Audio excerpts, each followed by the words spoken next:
this is your host, Julia Napini. I am a clinical and forensic social worker who owns a counseling practice and a consulting business. In this show, we discuss the challenges of being successful in business while maintaining your integrity and staying true to yourself.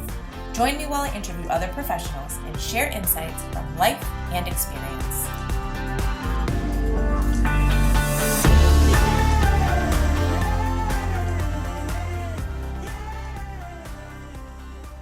Hello and welcome to another episode of the Compassionate Climb podcast. I am recently back from a retreat and I feel ready to tackle the world.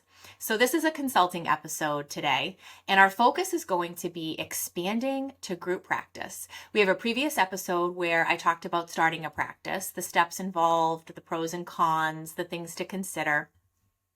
And this episode is really going to be for those of you that either know unequivocally that group practice is for you, or are in solo practice and considering expanding. And so it'll be a very similar format. What are the things to think about? How will you know that this is the right decision for you? Pros and cons. What is the reality of group practice? And what are some of those steps? So let's get right into it. Is expanding to group practice right for you? These are the things that you should be thinking about.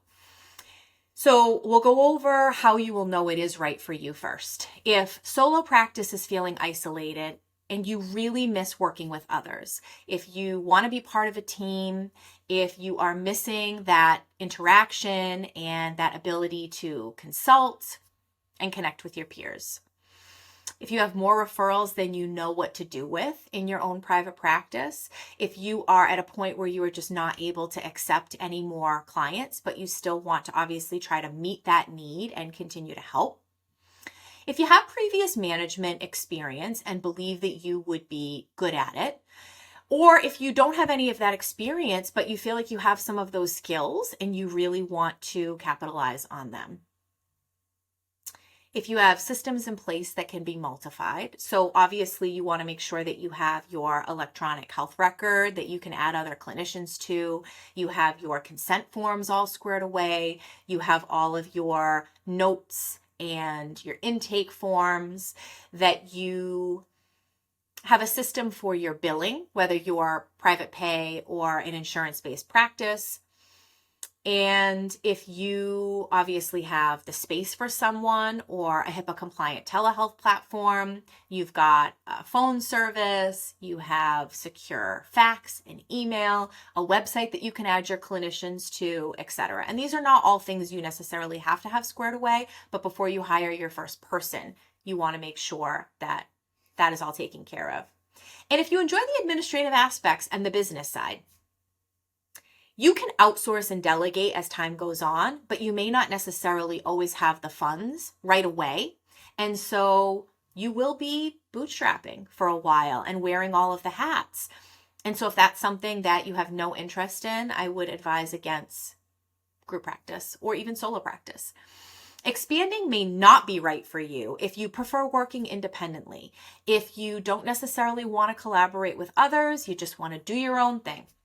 If you have a hard time being responsible for the well-being of other people. Group practice ownership, it's a lot of weight on your shoulders. Not only the liability that's associated with it, but this responsibility to teach and guide and direct and also pay your clinicians. If you do not like telling people what to do or delegating is hard for you, and I'm not barking out orders in my group practice by any means, but there are certain expectations and things that are a requirement. For example, if you're an insurance-based practice especially, you are required to have a goal-oriented treatment plan. That's non-negotiable. Your progress notes have to contain certain information in order to bill. They have to be done in a timely fashion. Those are just some examples. So you may have clinicians where at the outset you didn't necessarily anticipate that would be an issue, but as time goes on, they may be struggling with documenting appropriately or getting their notes in on time. And those are things that you'll have to address. If hiring and onboarding is really not your thing, it's a process. So not only are you going to have to market your practice and come up with a job description and post that job out there in the world, but you're also going to have to screen people, most likely over the phone. You'll have to have interviews and ask them not only questions about their experience, but whether or not they're the right fit for your practice. And onboarding. If you're an insurance-based practice, there's credentialing involved, which can be really laborious and time-consuming. You will obviously have to have a contract and run a background check and check references, and all of those things can be really enjoyable for some, and for other people, they may have no interest. If you're behind on your notes and your billing, I would not encourage you to hire. Get all that stuff squared away, get into a rhythm, because you're going to want to serve as that role model. And it's really difficult for you to be encouraging others to do that if you're not doing the same. And if you find administrative tasks and the business side overwhelming, I would advise against group practice, because ultimately, if you are in solo practice, you are tackling all of those things for you. And that's one aspect. But if you're hiring, you ultimately have to do that now for multiple people. For most clinicians to join a group practice, the expectation is that they're going to focus on the clinical hour and that they will have minimal responsibility for all of that administrative stuff. And so that responsibility falls on you unless you identify someone else. So considerations. Do you have a business plan? Is that a requirement? No, but definitely something that is important to think about. What is the population that you serve? Are you going to be a multidisciplinary practice, or are you going to specialize? Are you going to be insurance-based or private pay? Are you going to be in person or virtual? Those are all things that you'll start to think about and document on your business plan, as well as the financial aspect of things, how you're going to market and generate referrals, and what that organizational structure is going to be if you continue to expand. Did you select an appropriate business entity? When you start a group, it's strongly encouraged to have some sort of designation. Most people that go into solo practice might opt for a sole proprietor, and you're going to reevaluate that when you start to expand. Will your group specialize or be multidisciplinary like we talked about? Will you accept insurance or self-pay? Will you hire contractors or employees? This is a big one. So really thinking about that vision and the type of team that you want to create. Would you prefer to have people that are more self-directed and more responsible for their caseload and for some of those extra administrative things that we talked about? Or are you really looking for people that ultimately work with you, but work for you, and that you have a lot more say and control over how that work is being done? You definitely want to check with your state for what is recommended or allowed. The pros of group practice, and there are many. I can honestly tell you it is one of the best decisions that I ever made, but it has challenged me in ways that I didn't expect. And just like any relationship, it has that ability to bring to the surface some of your biggest obstacles, and they don't have to be insurmountable. And it's a beautiful opportunity to be more aware of that and work through that. But that is going to be an element in this process. Increased revenue. So I would discourage this from being your sole motivating factor, but it's true. If you're working for community mental health or for someone else's practice that is not your own, they are obviously covering those expenses for you, but they are also profiting in some way. And so the percentage of what you're taking home is obviously a fraction of what the insurance companies are paying. Now, I would definitely encourage that you do the math, because ultimately, if a group practice has structured things properly, it may actually behoove you, if you're looking for that support and for potential benefits and for that team and collaboration and being able to consult, and maybe some of those administrative tasks that you'd prefer not to deal with, group practice may be for you. So important to think about. Built-in referral base. So either being multidisciplinary or specializing, that practice is doing the majority, especially in an employee model, of marketing for you and generating those referrals. And they likely will either have a waiting list if they're hiring, or a plethora of referrals for clients that they're looking to work with a clinician as soon as possible. So you will not have to worry about that if you ultimately join a practice.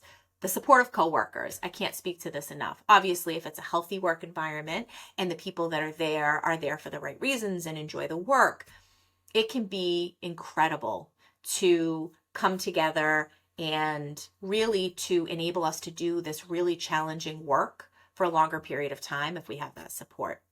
A division of responsibilities. So everything is not ultimately on you. You don't have to wear all of the hats. And the beauty in our group practice is that as I've gotten to know the clinicians better, their strengths, the things that they truly enjoy, their zone of genius, I've been able to provide them with some opportunities to explore some of that. So we've promoted clinicians to leadership positions. They supervise.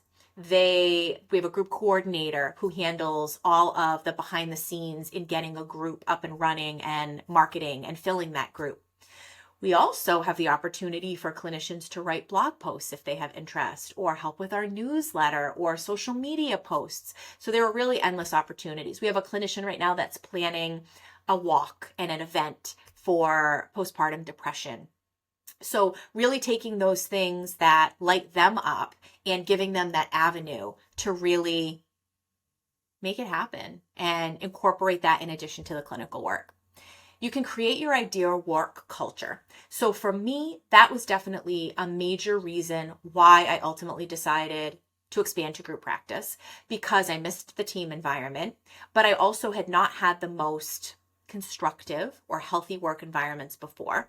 And I wanted to challenge myself to create a strong work culture, a positive environment where people felt supported and heard and seen and listened to, and could ultimately do their best work because they were not necessarily in it alone. And I truly feel like we have succeeded in that. And you also get paid time off and benefits potentially. Now, this is dependent upon what practice you join. They're not all created equal, but we are able to offer medical, dental, and vision insurance. We're able to offer paid time off. We reimburse for CEUs and trainings. There are opportunities to continue to incentivize as time goes on. We're looking into a retirement plan. So these are all things that if you were in solo practice, you would be solely responsible for. You'd have to set aside that money for vacations. You would have to pay yourself for your own benefits or contribute to retirement without a match. So these are definitely things to think about. The cons, and with everything, there are always the potential for these: increased liability.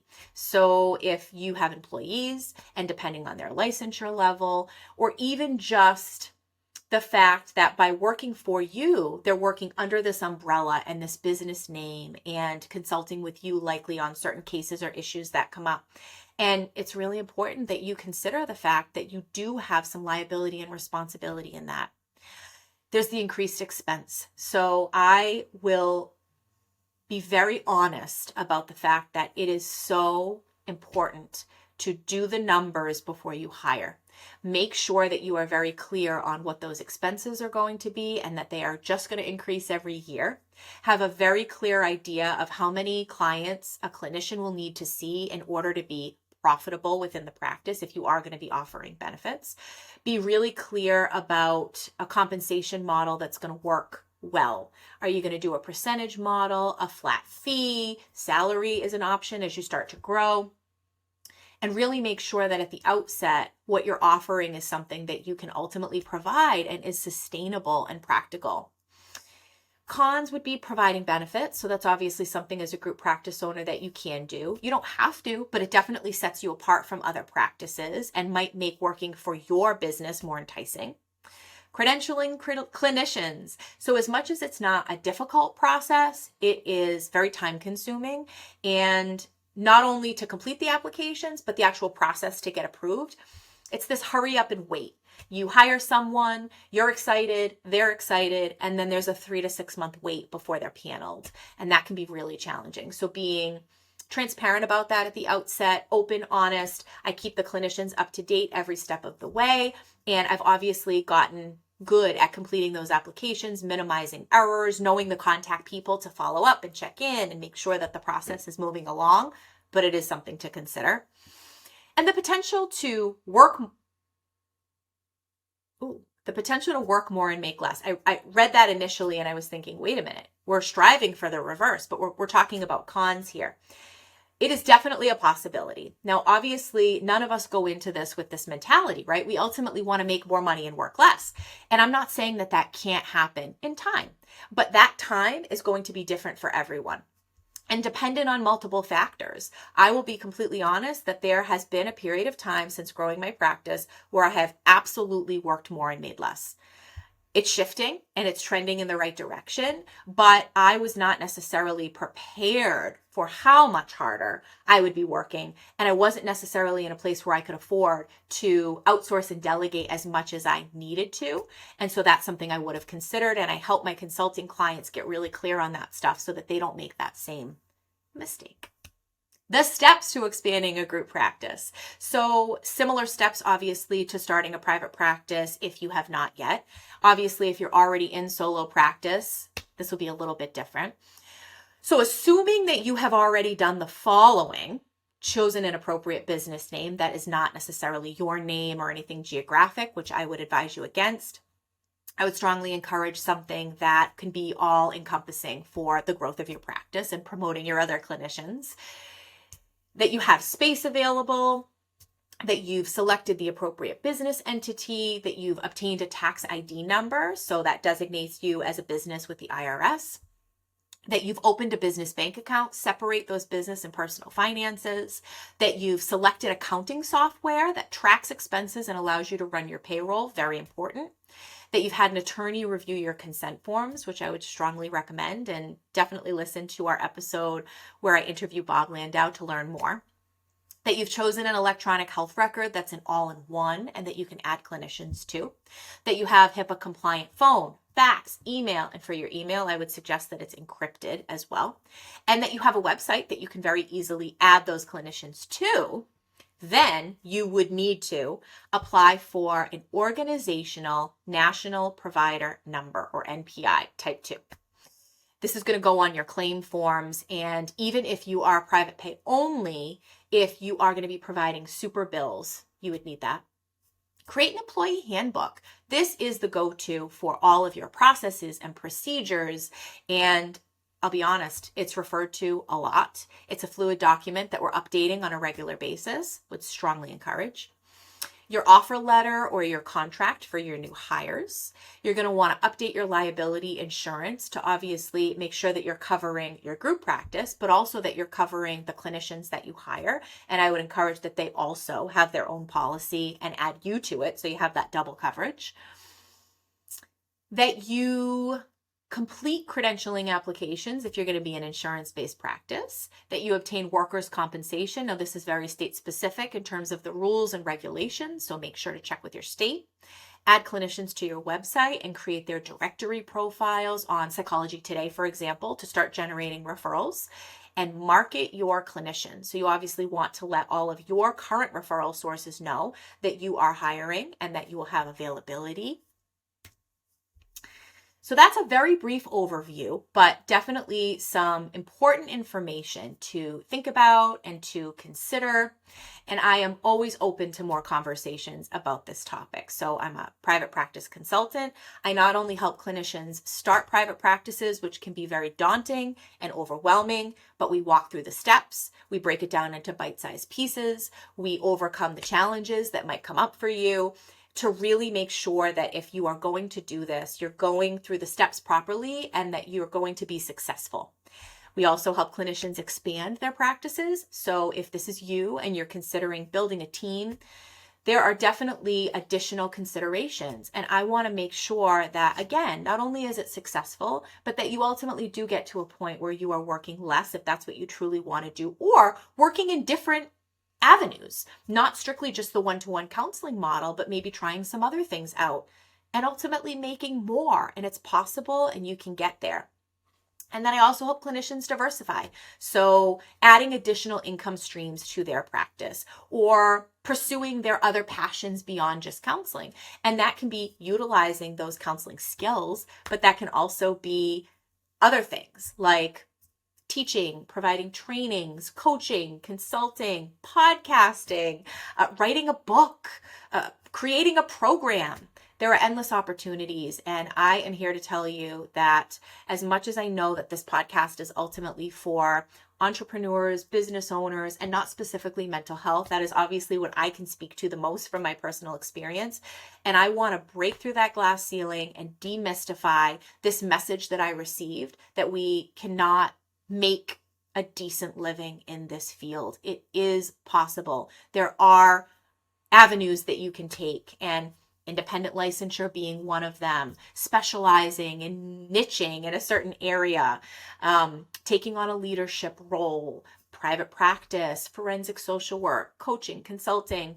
So if this is a field that you're interested in, I am always open to talking about my experience and what the reality of it is so that you can make the best decision for yourself. Thank you for all that you're doing. I appreciate you listening. I hope you found this helpful. And as always, I'm open to your feedback, for comments, for reviews. Please share these episodes if you know someone in your life that could benefit. My goal is really to spread the word and access as many people who would benefit from this information as possible. So thank you for your time, the work you do, and good luck continuing your climb.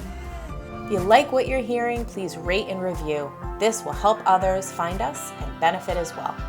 The Compassionate Climb podcast represents the opinions of Julia Napini and her guests. The information provided is intended for educational purposes only and should not be taken as legal advice. If that is what you are seeking, please consult an attorney.